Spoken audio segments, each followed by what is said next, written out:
Continuando então o outro vídeo a respeito desse site, não é? E diz assim, o site já foi colocado no outro vídeo, nós estamos lendo assim, ó.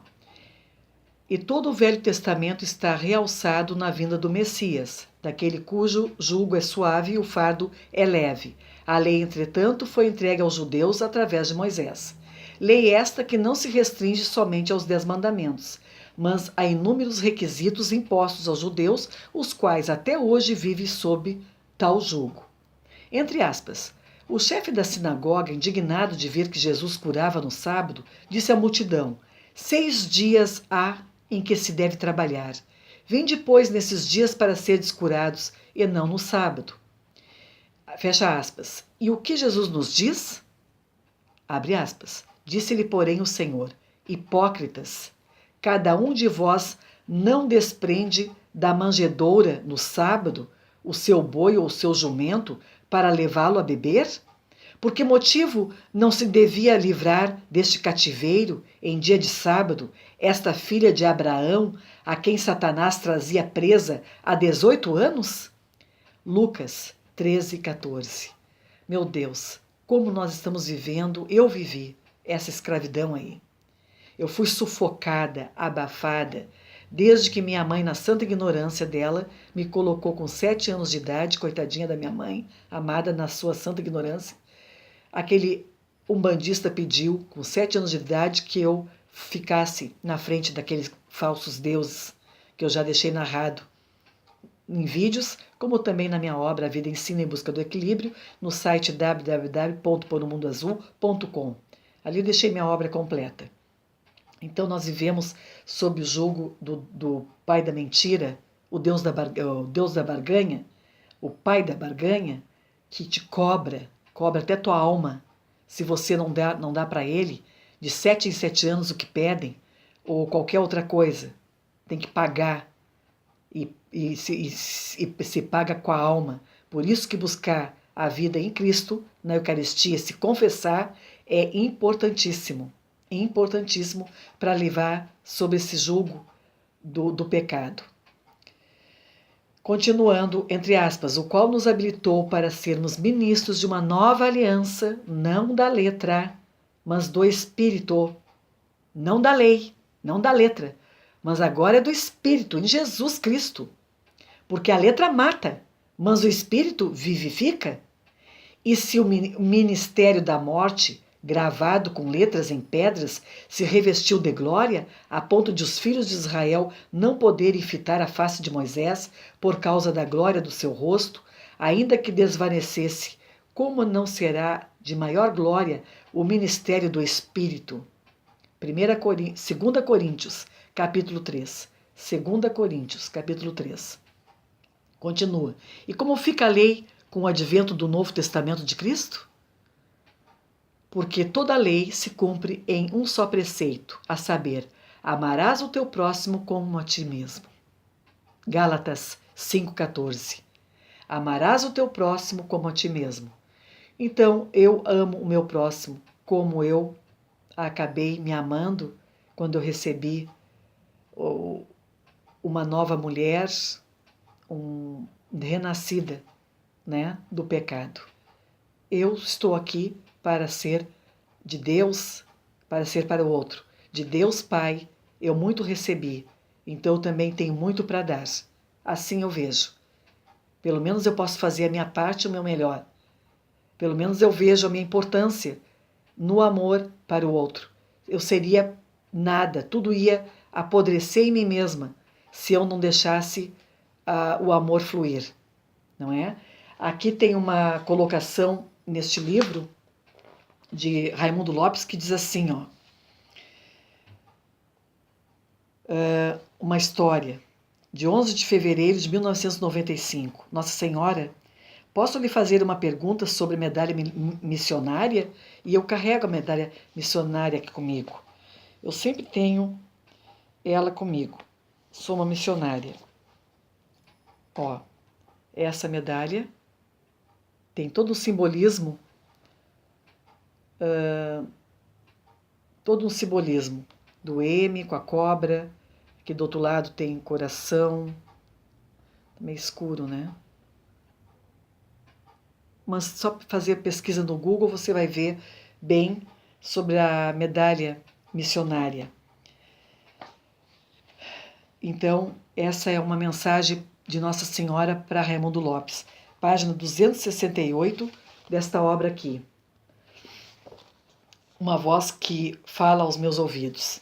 Diz assim: Nossa Senhora, posso lhe fazer uma pergunta sobre a medalha missionária? Qual pergunta? Se por acaso a Igreja contestá-la oficialmente e proibi-la, estarei agindo contra ela? Entre parênteses, a Igreja. Se a continuar divulgando, entre parênteses, a medalha. Se eu obedecer aos padres, estarei em falta com a Senhora. E se obedecer à Senhora, estarei em falta com a Igreja. Estou preocupado e não sei como agir. Ela então mudou de semblante, Nossa Senhora, adquirindo um ar atento e com um olhar bem fixo em mim, chegando a me embaralhar à vista, disse: Vou lhe contar uma história. Existia um vale onde corria um rio. Esse rio fertilizava todo o vale com uma água límpida e saudável. O vale dependia do rio para sobreviver. Um dia chegou a esse vale um homem. Começou a plantar e muitas pessoas, maravilhadas de como tudo crescia bem, começaram a se aproximar deste homem. E em pouco tempo todos dependiam do vale, do rio e do homem. Tempos depois, preocupados em como o homem fazia maravilhas com a água que provinha do rio, o prenderam e o mataram e tomaram conta do vale. Resolveram que somente eles poderiam tomar conhecimento do rio e então represaram suas águas. O vale começou a secar e todos confusos procuravam suas águas e lamentavam porque aquele homem que lhes mostrou o vale não existia mais. Mas o rio represado, todos sabem, se romperá um dia, porque é impossível conter um rio. Eu lhe pergunto, é possível conter um rio? E Raimundo Lopes disse, acho que não. Pelo menos por meios humanos, não. E Nossa Senhora disse para ele, então dê curso ao rio. E ela replicou. É isso. Eu diria assim, ó, não dá mais para conter o amor. O amor tem que se fluir. E a partir do amor, fluindo, muitos elos, muitas coisas boas se encontrarão aí no caminho. Por exemplo, nessa relação de Martin Buber, eu e tudo, transcendente, que eu vi muito acontecer isso, senti na minha alma humana, todo o universo se abrir neste encontro na faculdade de filosofia Nossa Senhora da Imaculada Conceição, no extinto seminário maior da América Latina, da minha cidade, Viamão, ali, eu vi que a graça de Deus ali, a providência divina estava conosco, no meu amor, no homem da minha vida e em mim. Eu vi que ali fluiu as coisas e tinha que fluir. Eu tinha que estar aqui falando essas coisas. Eu não podia trancar o amor. Eu não posso trancar este amor que eu sinto. Não é que não é meu só para mim. Eu tenho que colocar em pauta isso, para que os doutos continuem, para que o projeto de Deus vá à frente, como diz em Romanos, a fé que vos libertará, é pela fé que salvará, a verdade vos libertará, a fé será a salvação, é pela fé que se salvarão. E nós vimos no livro da sabedoria sobre o projeto de Deus no mundo. Então este é o trabalho, né? Aqui na página 770, 17ª edição de Nossa Senhora de Fátima, para Padre Gobi, Stefano Gobi, diz aqui, ó, ide e evangelizai. São Paulo, Brasil, 27 de março de 1992. exercícios espirituais em forma de cenáculo com os responsáveis do MSM de todo o Brasil, do Movimento Sacerdotal Mariano. Diz assim: Ide evangelizai, o meu coração imaculado é hoje glorificado por vós, neste contínuo cenáculo de oração e de fraternidade em que vos encontrais, vós responsáveis do MSM, que vieste de toda parte do Brasil. Eu estou convosco. Uno-me à vossa oração para obter-vos o dom do Espírito Santo, que vos transforme nos apóstolos desses últimos tempos. Nós já lemos aqui, Nossa Senhora falou sobre os apóstolos dos últimos tempos, quem são. Eu já lhe disse para você que eu me considero uma apóstola dos últimos tempos. Então continua aqui Nossa Senhora a falar: chegou o momento do vosso testemunho público. Mostrai-vos a todos como os meus pequenos filhos, como os apóstolos formados por mim, para a grande tarefa da nova evangelização que vos espera. Como no cenáculo de Jerusalém eu abri a porta para que os apóstolos saíssem a pregar o evangelho, dando início à primeira evangelização. Assim, neste vosso século, eu vos chamo por todos a ser os apóstolos da segunda evangelização. Portanto, ao término deste extraordinário cenáculo, eu confio a cada um de vós o meu materno mandato. Ide e evangelizai. Essa é a minha forma de evangelizar. É pelo WhatsApp, que eu já tentei deixar rastros, é pelo YouTube, que eu estou deixando rastros, é a minha obra que eu deixei no site www.poromundoazul.com, não tem BR, ali eu deixei muita coisa, tá? Então eu posso partir daqui tranquila, que eu fiz a minha missão de apóstolo dos últimos tempos. Para quem fica. Ide a toda parte desta vossa tão grande nação, diz Nossa Senhora aqui de Fátima, no livro azul, aos sacerdotes prediletos de Nossa Senhora, 17ª edição, que é a que me acompanha atualmente. Já tive a 23ª edição, que é a qual eu fiz a minha obra. Ide a todo lugar, mesmo os mais longínquos e perdidos. Ide a todos os meus filhos, especialmente os mais afastados, os pecadores, os pobres, aqueles que são vítima do mal, do vício, do egoísmo, do ódio, da impureza.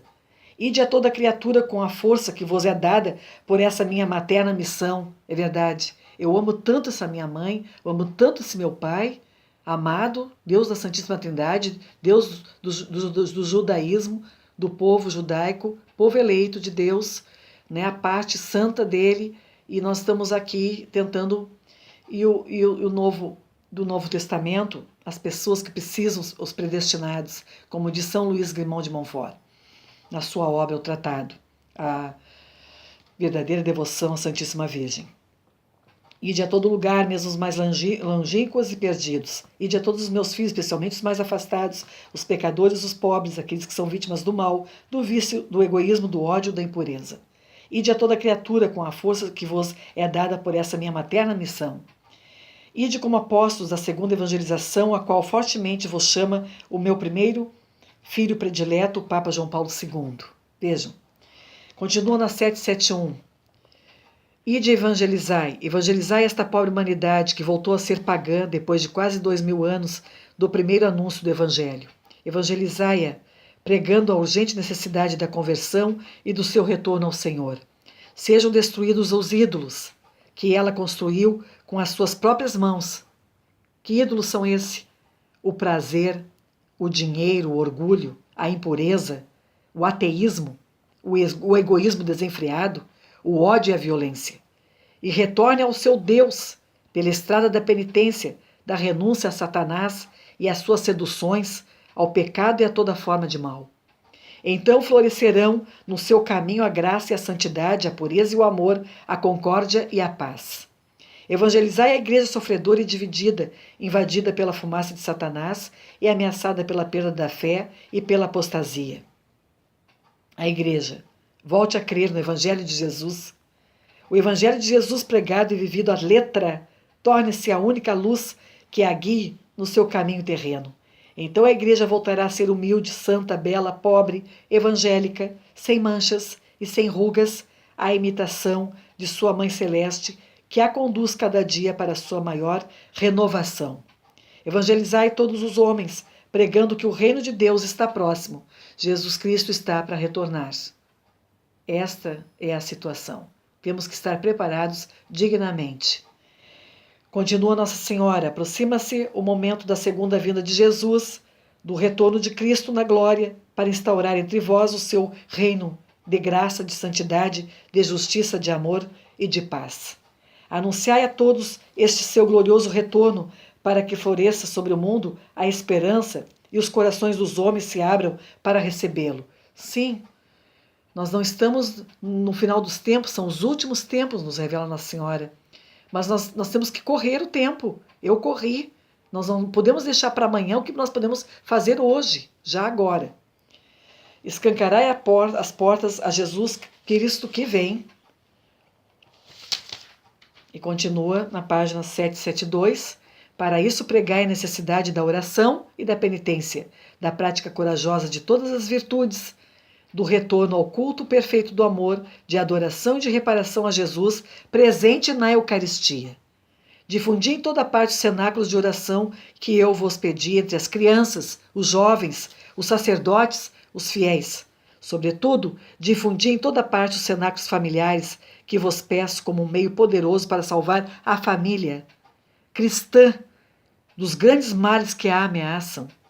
Saí deste cenáculo como os apóstolos desta segunda evangelização. Não temais, eu estou sempre convosco e vos conduzo por este caminho luminoso. Eu vos abençoo a todos, juntamente com os vossos entes queridos e as almas que vos são confiadas, em nome do Pai, do Filho e do Espírito Santo. Amém. Nossa Senhora, então, fala aqui. A mensagem que diz o seguinte é: sereis sacerdotes fiéis.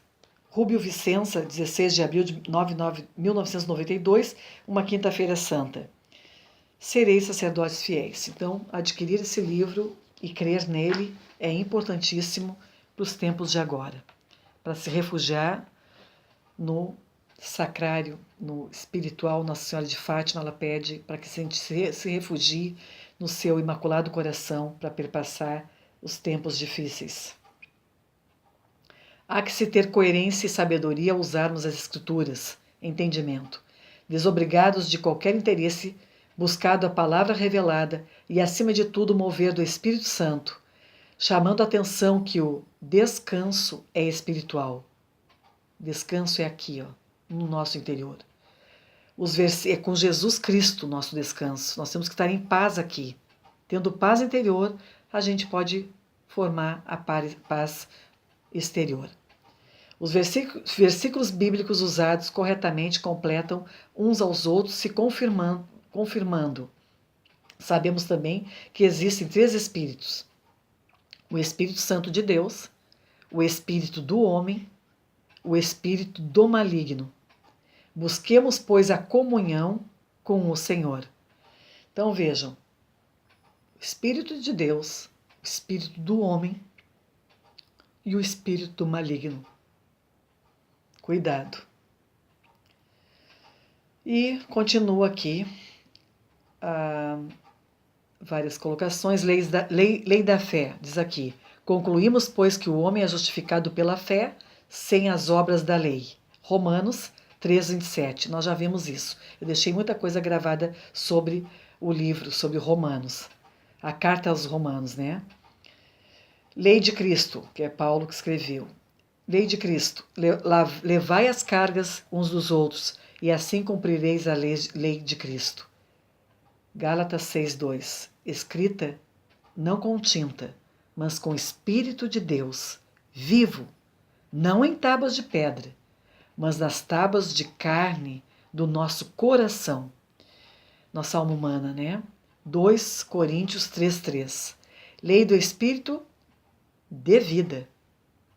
Porque a lei do Espírito de vida em Cristo Jesus me livrou da lei do pecado e da morte. Romanos 8:2. É verdade, eu dou testemunho disso. Se renasce para nova mulher, novo homem. Se o ministério da morte, gravado com letras em pedras, veio em glória, e se o ministério da morte, gravado com letras em pedras, veio em glória. 2 Coríntios 3:7. Lei da liberdade.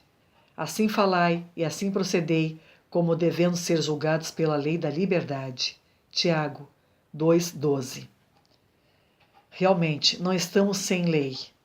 Alguns crentes, argumentando contra o culto das imagens, dizem para os católicos: está escrito no segundo mandamento, não farás para ti imagem de escultura nem figura alguma. E para um adventista dizem: nós não estamos mais debaixo da lei, mas debaixo da graça. Não achamos correta essa maneira de argumentar. Então os mandamentos só valem quando queremos reprovar os católicos, mas não vale também para nós os crentes? Precisamos compreender e saber e explicar que não guardamos o sábado do sétimo dia porque este é um mandamento cerimonial que, embora estivesse nas tábuas de pedra, que Paulo chama de ministério da morte, jamais foi repetido, homologado ou recomendado por Jesus ou pelos apóstolos. Porém, os mandamentos morais, todos eles foram cumpridos, repetidos e confirmados por Jesus e por seus apóstolos. Por quê? Porque amar a Deus e ao próximo, não matar, não mentir, honrar pai e mãe, não cultuar imagens, não adulterar, não são deveres não só dos judeus, mas também dos brasileiros, dos ingleses, dos espanhóis, sejam eles religiosos ou ateus, católicos ou evangélicos, budistas ou maometanos, de qualquer idade ou sexo, em qualquer lugar, em qualquer tempo. Para Jesus, não pecar ainda é pouco. O cristão deve evitar até os pensamentos pecaminosos. Ouvistes que foi dito aos antigos: não cometerás adultério. Eu, porém, vos digo que qualquer que atentar numa mulher para cobiçá-la, já em seu coração cometeu adultério com ela. Mateus 5, 27 e 28. Tiago compreendeu muito bem o alcance dessa declaração de Jesus e deu-nos o sinistro roteiro da concupiscência ao pecado e à morte, quando escreveu: cada um é tentado pela própria cobiça. Depois, havendo a concupiscência concebida, dá à luz o pecado, e o pecado, sendo consumado, gera a morte. Tiago 1, 14 e 15. Como é importante, então, a gente fugir dessas tentações do pecado, porque aquilo pode acontecer como uma realidade. Então, nós temos que estar sempre, em prontidão para nos dizer não aos pensamentos da alma humana que nos levam a pecar. Este aprimoramento moral, espiritual e santificador de não ter desejo de pecar só são possíveis quando realmente nos submetemos à ação do Espírito Santo. Por isso é Paulo que nos exorta: rogo-vos, pois, irmãos, pela compaixão de Deus, que apresenteis os vossos corpos em sacrifício vivo, santo e agradável a Deus. E não vos conformeis com este mundo, mas transformai-vos pela renovação da vossa mente, para que experimenteis qual seja a boa, agradável e perfeita vontade de Deus. Romanos 12, 1, 2.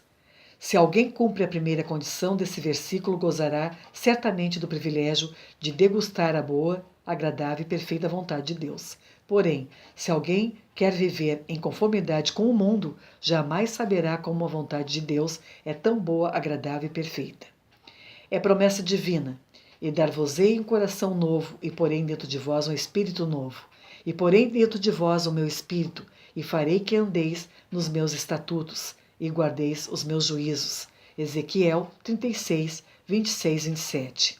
Nesse momento, o Espírito Santo implanta em nós os caracteres da divindade, que poderíamos chamar de cromossomos de Deus.